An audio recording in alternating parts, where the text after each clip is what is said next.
Turbos. Your experience with the turbos. Alright, it's recording. Oh, you guys see this?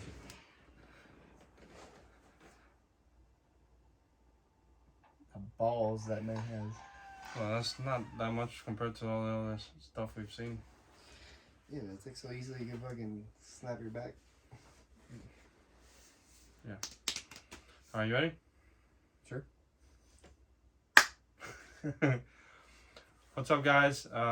It's Lander here again. I'm gonna try this new thing of basically just talking to you guys for an extended period of time. I know some people call it a podcast, but it's more of a in-depth, unedited type of conversation that I'll be having with friends or myself, with you guys, in case you guys might be interested in these subjects. So this is my first attempt. So here we go. This is my brother's studio. He's a DJ, and I think the sound quality in this room is pretty good. So we're gonna give it a try. With me, I got Gio with me. He's had a turbo Miata. How long? 7 years? No, 5 years now. I'd say 5 years with the turbo. 5 to 6 years. How many motors have we gone through, Gio? Same motor.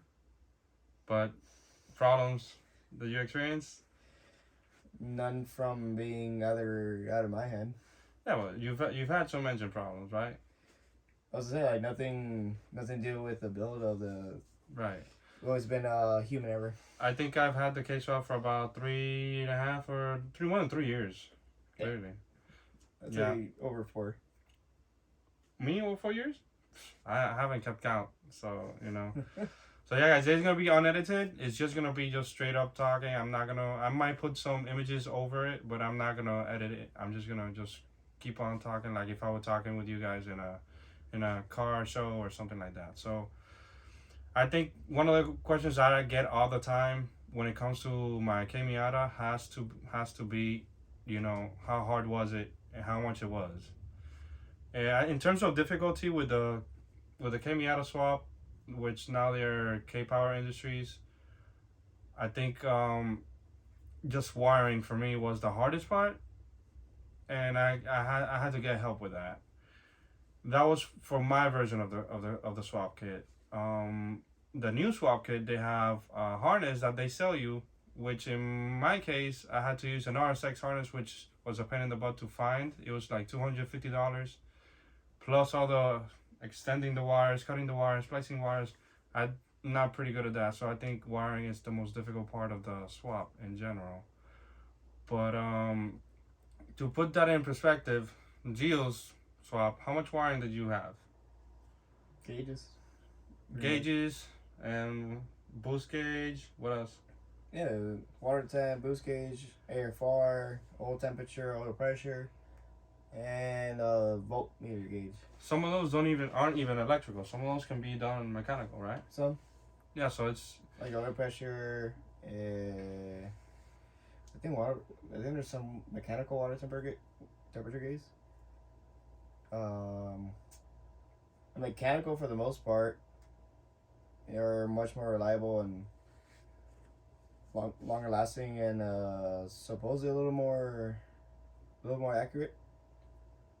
Now, electrical gauge is definitely a lot easier to install. That's for sure. Yeah. Well, I think me and him had our swaps and his turbo build for almost the same amount of time, give or take a few months here and there.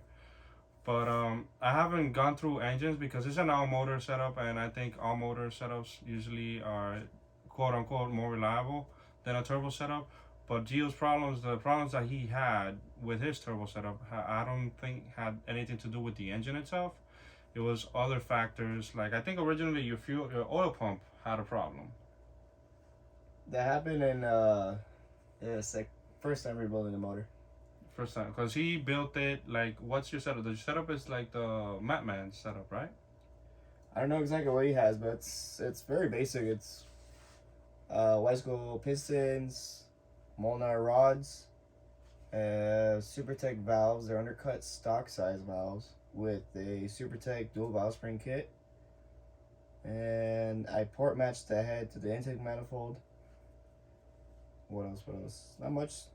Other than that, bronze valve guides. In hindsight, I definitely needed to do all that work to the head, but oh well, I was already there and decided to spend the money I didn't need to spend. Yeah, but I think I've driven his car on the Dragon, particularly. I've driven his car here on these regular roads, but it's not the same driving that car on regular roads and driving it on a performance-oriented type of road like the Dragon in Tennessee. I drove his car there, and it has nothing to envy on my K-Swap. And on top of that, he has AC and power steering, which was pretty damn good. And I had a blast driving the car in Tennessee. When we drove you drove it back, and that's when you had this last issue, right? No, it was fine for the most part until I think I was doing something on the car and it ended up leaving the intercooler piping open. I don't know, something fell in, but something ended up damaging one of the pistons, and it's really, aside from that, the car has been pretty reliable for the most part. I would say your car's been pretty reliable once everything was sorted, like, and you finalized the build and stuff. The only thing you were sometimes mentioning is like temperatures. Just keep an eye open on temperatures, right? Oh no, you gotta eye it like a hawk. When Yeah, it comes to a turbo Miata. it comes with the territory when you're doing turbo builds. Like he's been in. I think you've been steadily improving on cooling stuff, like ducts and stuff like that, right? Little research online. I haven't been doing a lot of due diligence, but definitely been slowly getting it better and better. We'll see how the third or whatever iteration this is gonna be. Yeah. I mean, like, I've had issues with my swap, and the first issue I had was my first transmission, which was a 5-speed. My original 5-speed didn't last 2 weeks, to be honest. I put it in, 2 weeks passed by, it was already like having issues. So I took it out. I put another low miles 5-speed. I don't know if it's my style of driving or, like a combination of things, but that other 5-speed did not last at all. It slowly started getting progressively worse. No, definitely just the abuse from the territory. Yeah, I don't drive it every day though. Like, that's the mind-boggling thing, that I went through two 5-speeds with less in less than a year. And I bought a 6-speed, a 99 6-speed. Curtis helped me put it in, and I hadn't had an issue ever since. So it's a testament to how good the 6-speed is. Pretty much. And I recently just did the clutch on it again, years later, because I thought I did. We'll get into that some other time. And it's still pretty good. So I drained it. I drained the oil after dragon runs and stuff like that, and going to Tennessee and on a track day. Plenty of autocrosses and no residue. The transmission shifts good. It hasn't given me a single problem. So I highly recommend 6-speeds for K-swaps or turbo builds. Gio has recently put a 6-speed in his car from 10th anniversary? No. Special edition. Special edition. Same as a 10th anniversary and any other 6-speed out of 99 to 2000 Miatas. How do you like the 6-speed compared to the 5-speed? Oh man, I wish I did it sooner. You wish you did it sooner? I wish I did it sooner. Yeah, so you have a final gear of 3.9. Yeah, that's the thing where our setups differ is you have the 4.3, which is shorter with a 6-speed, and then mine is a 3.9 with a 6-speed. So he has longer gears and I have shorter gears. The thing is that every time we've raced, we've never been on equal terms when it comes, not gearing, when it comes to power. Because when we raced in Tennessee, you weren't fully tuned there. No, it's always been tuned. Just it wasn't making the same. How much horsepower did you have in Tennessee? This last one, 240, it down to 240 and 198, I believe, to the wheels. But I was still on a 5-speed. What do you mean? 198 horsepower to the wheels? No, torque. Oh, torque. Okay, it was 240 wheel horsepower and 198 foot. And we raced out like that. Yeah. Why did I pull so hard on you? The boost wasn't spooling up really well that time. I was only making 5 pounds of boost. I didn't even downshift in 6th gear, right? This man just downshifting. Yeah, I gotta give it to him. He had more gas in the tank and he had a passenger. I gotta give him that. But I put a quite some distance on you, bro. No, Don't lie. there's no excuse. There's no excuse, right? There's no excuse. I think we had the same amount of horsepower, give or take five horsepower and like 5 foot-pounds of torque. Yeah, but the huge difference is our gearing. Especially, I had a 5-speed at that time still. And I was around 200 pounds lighter. No, 200? 400 No, pounds. more. 400 pounds because you had a passenger. I saw the way my car. I think my NA might weigh as much as the NC. 2,400 pounds? Maybe a little more than the NC. I think you're a little bit more than 2,400 pounds because that turbo setup is heavy. Oh, it's A turbo setup, if you're doing a turbo setup, you're adding, I think, substantial amounts of weights. Especially if you go cast iron manifold, you're adding substantial amounts of weights to the front of the car. Plus rotating AC and power steering and everything else still.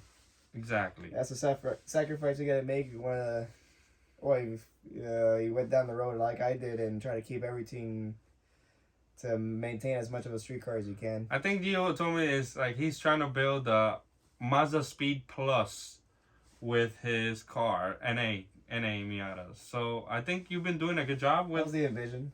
Yeah, so like a Mazda Speed Plus type racing car. And I think you've been doing a good job, especially with those seats you got. Those seats are pretty dope.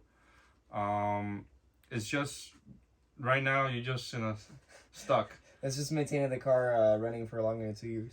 Yeah, so I think he's just making the engine bay look nicer and, cleaner. So I think... I got a bit, but not too bad for... the first time was because I was an idiot and I let it overheat. The second time was because something... I don't know if something... I keep saying it's something fell in, but I don't even know if something did fall in. Yeah, because when we opened it up and we saw something was hitting in the piston and started shredding in it. And that was a horrible sound. I got lucky. Yeah, you got lucky. It wasn't... No valves, nothing, just a piston. Just a piston. Something just fell in there. Like, that could happen to any of us, to be honest. But it just sucks. Stock, modified, anything, don't matter. I think if that wouldn't have happened, the car would still be kicking butt right now. No, this thing would be half a time daily probably. Yeah. But I think it's always gonna be hard for me and you to have an equal match because I'm always gonna be lighter. Oh yeah. I just recently weighed my car at the Pro Solo and I had to make double the power to like keep up. I don't know about double the power, but I know like I weighed my car at the Pro Solo with the helmet in the car and like less than full tank. I was 2,013 pounds. That's like light. Yeah. That's a 400-pound advantage off the bat, and plus my gearing. And in acceleration, I think that makes a huge difference. Especially in cars making similar power. Now the difference is the delivery of the power is definitely a bit different there. Yeah, so I think you would have to make close to 280 to 300 horsepower to even it out. No, I think 300 horsepower and 2,400 pounds. I think pretty much even with a 2,000-pound car and 245 horsepower. Only 50 more? Yeah, only 50 more. Pull the calculator, bro. Let's see. Let's do some calculator racing. Literally. I said 300 horsepower to be able to be my car and part away. So we'll roughly say my car weighs 2,500. 2,500. I think that's a fair estimate. Divided by 300. So roughly a power to weight ratio of 8 pounds per 1 horsepower. 8 pounds per 1 horsepower. Now, Lumi, 2,000 pounds divided by 245. How close is it? I got a sliver more weight. Sliver. So that should be it's like not even a pound more. Still should be a pretty even race at 300 horsepower for you. And I think you're gonna substantially have more torque than me. The torque, I definitely could get you on there. Yeah, you definitely. It's a Honda. Honda doesn't have a lot of foot-pounds of torque, except it is a K24. Don't get it twisted. But at 245 horsepower and 190-ish foot-pounds of torque, I think I'm still got a pretty decent chance. Possibly, yeah. Unless you get 300 foot-pounds of torque, then I have no chance. I definitely can make the turbo. Oh yeah. So that being said, I've had my car. My car has had the transmission reliability problems. That was sorted. His turbo build had these issues. One was within his hands, and the other ones were out of his hands because mysterious things happen sometimes. Sometimes things you forget bolts or something inside, and the car eats it up, and then you pay for it. But other than that, your car's reliability has been pretty good, except for throttle bodies breaking. Who knows, right? Like, Who would ever thought that would happen? Right. His throttle body broke in Tennessee which Oof. was the weirdest thing. It just split in half. It was pretty interesting. No, and worst timing ever too, because we happened to be in a back road that had, not necessarily a dead end, but it was longer to go all the way through because it's 7 miles paved, and the rest is like 15 to 20 miles unpaved road. So what did we learn that day at that time? Always have zip ties. Yes. If you have zip If it ties, you wasn't for can. the zip ties, that thing would have been there for a day. Exactly. I had the brilliant idea of zip tying a throttle body together, and it worked. This is why you always have a lanyard with you. You gotta make it happen some way, somehow, man. You know, it's This man's MacGyver. exactly out of anything except chewing gum. Chewing gum doesn't really do anything. Nah, just makes a mess in your hair if anything. Exactly. So zip ties is a lifesaver. Let's see. When it comes to my car, what things can you think about that you say is troublesome or hard to deal with, except E85? Let's take the E85 situation out of the way, because let's say just keep it on pump gas. Yeah, because right? you just put it on pump gas and everything. The troublesome for me is the fact that you always get cooler as the harder you drive, which Well, coming from my realm does not make if sense. you're trying to race me on a long period of time, I say I have an extraordinary advantage if we're doing a 24-hour race. We're doing a Le Mans race. Landers definitely got the biggest advantage right there. Yeah, I think the benefit of having a K24 in the car is, number one, has to be the reliability, and sometimes the sound, because when you're accelerating, that car sounds amazing. It's just on diesel and those raspy noises. It's just kind of as a turn off. But once you're on the gas, you make it all up. Turbo cars are silent too for the most part. You can make them really loud, but his setup is nice. It's not stupid. It's not crazy. I think his car sounds a lot better than mine, especially when it's pulling up. Like everything, just sacrificing for street ability. Yeah. But I have no interior on my build. I have no AC on my build. I have no power steering on my build. Definitely, me and Gio will do a Dragon Pass, and he'll be fresh as a cucumber, and I'll be exhausted already on just one pass. I'll be sweaty under my armpits. I'd be kind of high on fumes from my car, and I'll be getting out of my car with crutches while Gio is still asking for more. So that's definitely one of the. We'll both have the same cooldowns, but the cooldown will be for you. The cooldown will be for my car. Exactly. Gio has a car cooldown. He's fresh as a cucumber. I'll have a personal cooldown, because if it was a real endurance race, you will win that, because even if you're going slower, because I have to stop and exhale all the fumes I inhaled out of those fucking runs. So Oh man. we have that. So the builds really differ from one side to the other. Oh, yeah. I mean, like, you can make a K-powered Miata. You can easily still make With AC and power steering and all that stuff. It's just like the amounts of money just keeps going up and up. So, I mean, like, what it costs me to have my car running, if you're still wondering that, I've told people this a million times, and a lot of people say, no, you don't have to do it like that. No, you don't have to do it like that. You have to do it like this. Listen, guys, I did it. My baby was on the way. I don't know if you remember. No. When I posted the pictures on these guys didn't believe that I was going through with it. They were like, this guy's crazy. We're not gonna see Lander ever again. Like, his build is never gonna be done, right? So I posted my picture of me selling my engine and saying goodbye to my 1.8, which I love. And these guys thought I wasn't gonna take forever. My baby was on the way. I'm like, I gotta get this done before my baby comes, right? So I went to a junkyard. They had an engine there. It looked like it was deep in water. Listen, guys, I don't recommend this to anybody, but from my circumstances, I did it the fastest way possible and the cheapest way possible. I didn't change the rear main seal. I didn't change our front main seal. I only changed I changed the the tensioner. I changed the tensioner. I bought some Honda Bond. I didn't want to, but I had to buy some Honda Bond to install the oil pan and all that stuff. I did buy a Type S oil pump. Type S oil pump, 50-degree cam gear. I put the same valve cover gasket it came with. Okay, that car had 74,000 odd miles, It's right? a miracle it doesn't leak. I didn't change no real main seal. I looked at that seal. I'm like, doesn't look like it's leaking. It's going back in. I didn't change the front main seal. I changed no seals. I only sealed it with Honda Bond wherever I could. Did all the recommended things, disconnecting a bolt that I had in the bottom, put everything back together, and sent it. I put that engine in there, put the transmission, put some hoses on there, and made a quick 90-degree intake. You guys can go on my Instagram and check that out from the beginning to the end. Haven't deleted all my old posts. And I got help with the wiring from one of my buddies, and the car was running. Javi tuned the car, gave me a baseline tune, drove the car a little bit, took it to him, the car got tuned. I was off to the races. On that bad transmission, I did 2 events with the wine. I thought I had a supercharger. And then after that, I did another 6, 7 events with my other 5-speed, and then the rest is history with my 6-speed. What would you recommend somebody doing your build if you would have told them? Don't spend the money on the head because it's really pointless unless you're trying to make big power. Like 400 or 500 horsepower is where you see more of a flow advantage. Yeah, exactly. That's where you're gonna need it.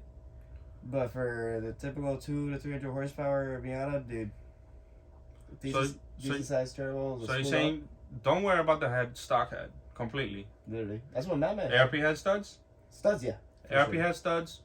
Good gasket. Studs on the head studs, main caps. Good bearings. I ran ACL Black Series race bearings. Do you need an oil pump? Not necessarily, but it's always nicer to have more oil pressure, especially when you're running an oil cooler, which is something highly suggested for a turbo car. Street even, and mostly for sure we were tracking and doing events with it. I mean, even driving on the highway after an hour or two on a little trip, or even longer, it's even worse. Radiator? The oil temperatures can get kind of hot. How about radiator for sure. Ducting has been the biggest thing that has helped out. I still have a lot more to go with that ducting. So everything points out to cooling. Oh yeah. Any cooling mod you can do to the car, the better it is, and I think the better it is for anybody. Because my cooling advantage, I think it has to be because I have a more volume of water in than you do. I think because of the ducting that I had to do, that Curtis did for me. Oh, the piping, yeah. Yeah, I think extra more than usual amounts of water in the system. It definitely adds a bit. Yeah, so what I say about the K is it still retains how that factory Miata setup is in essence, where you're just popping an aftermarket aluminum radiator and that's it. It's really all you need. You don't need much more. Right. I think I've seen people do it with a factory radiator. Yeah. And they're still fine. It should still be more than adequate for it, honestly. Yeah. So, I say another question I've got with my car, and particularly my build, is, the pricing. I did it for $8,700, give or take. I did buy coolant because I had to buy coolant. I could have bought water, straight up distilled water, but I bought the coolant. I bought the hoses. I kept the spark plugs from the junkyard. Believe it or not, I kept those spark plugs. I took them out, looked at them. They're good. I put them back in the car. It's been literally epitome of junkyard motor. Like threw it in. I just threw it in, and everything worked, and it didn't leak, ever. No. It never leaked. The only leak I did get was from the VTEC solenoid that had the original O-ring from when I picked it up. Yeah, but it's not. It wasn't the VTEC solenoid. It was the pressure sensor that has a little O-ring, and that leaked recently. Yeah. If it wasn't for that, I'd still be leakless. Yep. And I was scared, thinking my engine blew or something. As we found out recently, you also didn't even still have a rear main leak. It was pretty dry as a freaking whistle in there. Imagine. Right? It's crazy, man. But these Honda motors are pretty reliable off the bat. You don't really have to do much for them. My recommendation, if you want a cheap build, you can do a cheap turbo build. I would say don't skip out on the manifold and the turbo. Those are your main things. You can kind of just cheap For out the on most everything part. else, right? Like piping and stuff like that. I mean, you can get away with like an eBay manifold, but if you go with one of those, I'd go cast iron. It's just much more reliable. You don't have to worry about it. I mean, you have the penalty of the added weight, but for the factor of reliability, and if you're not looking for big power, there's really not much of a reason to go to a tubular manifold. Yeah, online there's a lot of people doing good turbo builds for like $1,000. Yeah, it's possible. And I've seen $100 turbos go for a long time. Yeah. I mean, like you can buy 2 China turbos and just keep it around. When the other one blows, just swap it in and send it. Honestly, for me, I don't know with the way I use my car, or especially when I was daily driving it and still doing all the events, if one of those turbos will last me that long, but Yeah, I'm pretty sure it wouldn't have. I'm an asshole with that thing.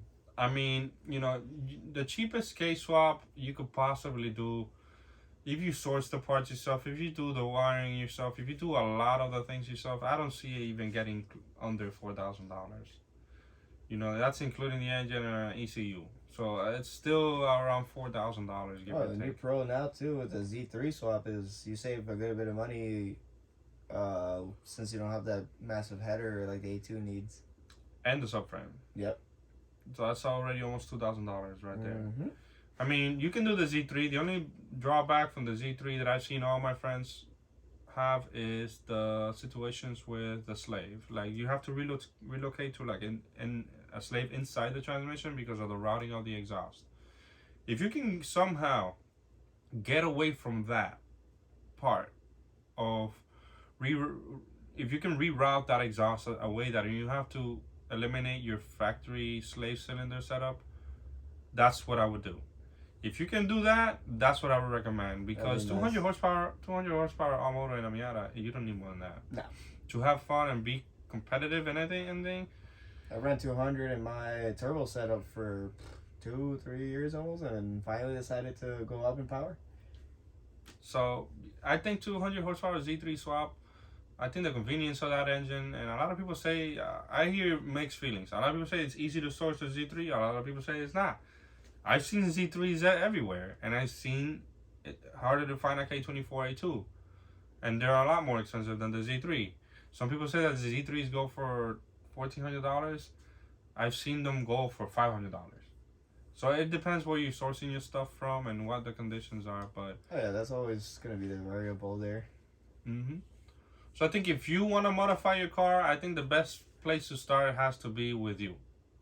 You have to modify yourself in the car. I mean, with that, just going out and having fun. I mean, like, I've experienced it firsthand. A 1.6 Miata, we can have fun all day, every day. No problems, no issues. With a beat-up car. Just keep gas and no oil in it, and she keep going all day, all long. Yeah, we've gone drifting. We've gone rallycross. We got mudding in the car. Yep. Like, that 1.6 has no end to it so I think it's far. been dragged through the mud, in and out. Set limiter for I don't know how much time. That's pretty much where the life of the engine is at. That's where it lives at. I think we had a good experience with this. A 4.3 with a 6-speed on a 1.6 is a lot of fun. Oh yeah. I think it makes it feel like a 1.8. I've been in 1.8s that don't feel as bright as that 1.6. The gearing advantage definitely wakes up the Miata. Yeah, so a 1.6 with a 6-speed and a 4.3 is super fun. I recommend it any day. I think it'll be a nice track toy if it was a little nicer of a car. Yeah, it definitely makes the car a lot quicker. Oh yeah. I'm like, you're not gonna get a lot of horsepower, but it's like the old school modding what people used to do just gearing wise. You didn't add too much power, you just mess with your gearing. It's another way to get more power. I mean, do you think there's value? I mean, like $8,000 build or $9,000 build, less than $10,000 build here. Mm-hmm. Do you think there's value in an engine, putting out that Honda engine in the Miata? You've driven it. You've driven on the Dragon. You've driven on the street. You've done passes with it. What do you think? This from a turbo guy. It's intoxicating, honestly, especially the way Lander has it set up. It just keeps making you want to drive it harder and harder. It's the only thing for me is the added. I miss the added comfort, but that's just my build. Yeah, because Lander has race car basically. Yeah, I mean, like, but overall, it's nice. It's your seriously build, nice. how you have it. You built the engine, everything. How much are we looking at? I think I spent a little under 6,000 in building the motor. I might be overestimating, honestly. Less than 6,000 building just the motor. I think I spent maybe I think overall, plus the trouble kit, I cumulatively spent about what you spent to swap your car. Okay, so we have two completely different engine builds. Oh yeah. Two completely builds altogether. Almost the same horsepower. Almost the same price. You know, there's a lot of similarities. Like, you need an ECU, I needed an ECU. Mm-hmm. You needed a clutch kit, I needed a clutch kit, right? Yep. You don't need a flywheel. No, not necessarily.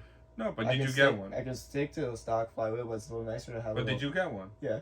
So you got one, I got one. So we already very similar in a lot of ways, right? It's just, I think, the power delivery, the cost of the parts that we needed to make the thing happen. I needed the subframe, I needed the headers, I needed an exhaust system. I think we took different paths and ended up almost in the same place when it came to power, and you know, like over the bare bones of the car. Yeah, so cost and everything, we almost came together. I mean, like, everybody can do it cheaper. Everybody can always do everything cheaper. You can do the K-swap cheaper if you fabricate your own subframe and stuff like that, your own oil pan. Yeah, everybody can do it cheaper. But I think if you're going in Gio's direction, if you're going in Gio's direction for 240 horsepower like that, give or take, I think he has a point in making it cheaper than that, and not doing the unnecessary things like the head building and stuff like that. No, I definitely I've realized that after the fact. Yeah. Yeah. So let's take away that, you know, I think he would have been a lot cheaper than me, like almost $3,000 cheaper. The other pro to it would be, I don't have the added cost of trying to put power steering or AC back to the car, but try to maintain a street car with a K. But man, it's nice to not worry about your coolant temperatures. Yeah. So at the end of the day, it's all gonna come down to what you like and what you want in the end. So if you want a race car and stuff like that, you're gonna have to, you know, you don't have to worry too much about all the other amenities. If you want a streetable car, you have to worry about that. So that adds cost regardless on which build you want. I mean, especially where you live. Especially where you live. But in this subject, I think that's pretty much it when it comes to like our builds. If you guys have any other questions, you know, you can always hit me up on my Instagram. You can hit Gio up on his Instagram. I'll put a link in the video. Can you think of anything else? I don't know if you want to go about a little bit on 5 speeds. 5 speeds? I mean, like, what is there to say about the 5 speeds? The MB 5 speeds or the NA 5 speeds? The MB is a little more stout, not so much in the sense of like how much strength they hold. Part of it, I think, is just because they're a little newer. There is some differences in it that makes it a little. The turret is different. Like it's not as lubricated. No, overall, like the parts inside the MBs are like better lubricated, which helps prolong the transmission. Right.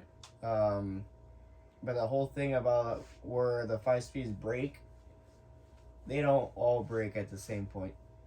The age of the transmission plus abuse and the torque.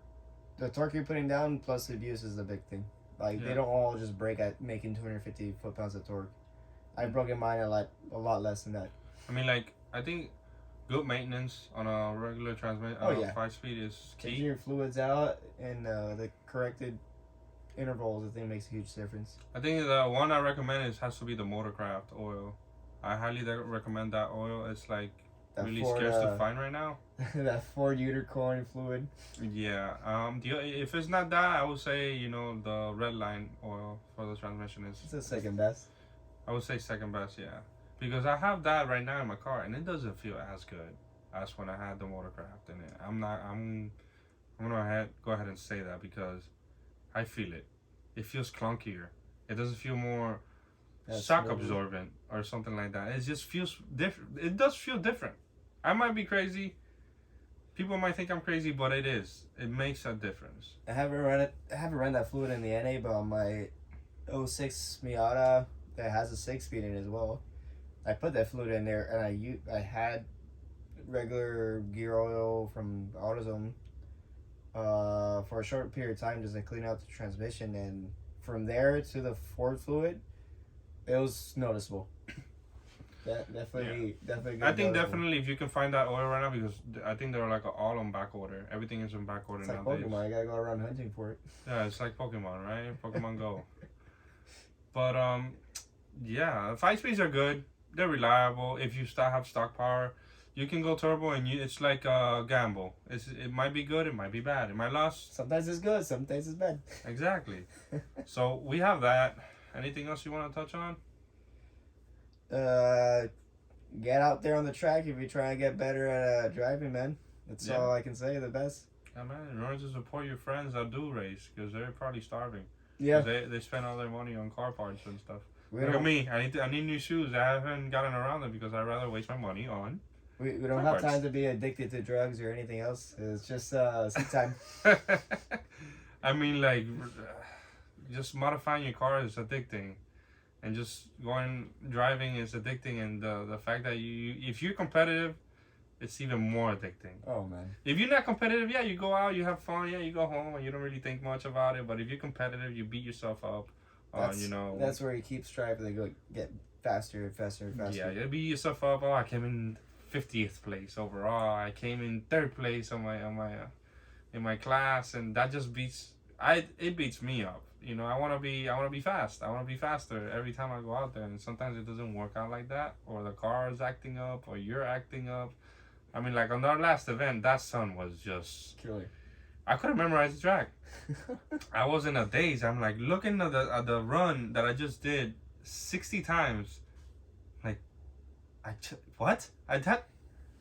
was very No, hard. the temperature variation that day was bad. Like, we started at 40 degrees and ended up being almost 70 by the end of the day. It's like,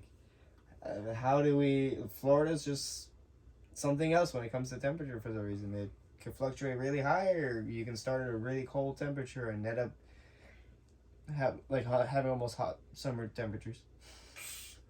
Freaking insane. That definitely makes it harder to keep up with your car. But yeah, guys, just if you have a buddy of yours that races, or does autocross or track days and stuff like that, have mercy on his soul. Be nice to him. He's probably starving. He doesn't have enough money. He's starving, frustrating about why he didn't do better. So yeah, guys, thanks for watching. Let me know if you like this kind of format for the next videos, and what type of subjects you want me to talk about. And I have a few ideas that I'm gonna try and film for. So yeah, thank you for watching. Fucking dead. My knee is fucking killing me. That cross foot definitely doesn't help.